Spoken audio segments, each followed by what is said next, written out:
মুসলমান, আমার আল্লাহকে যদি পাইতে হয় গভীর রজনীতে মাওলার কুদরতি পায়ে সাজদার মধ্যে লুটিয়া পড়ো, আল্লাহর কাছে ডাক দিয়া বলো, মালিক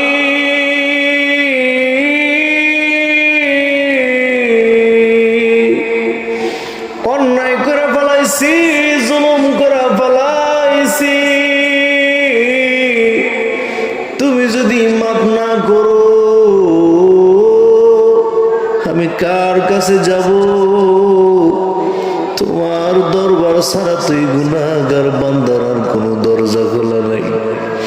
চোখের পানি ছেড়ে ছেড়ে মালিকের দরবারে যদি কান্না করা যায়, আল্লাহ যদি এক ফোঁটা চোখের পানি কবুল করে নেয়, এক ফোঁটা চোখের পানি জাহান্নামের আগুন হারাম হয়ে যাবে।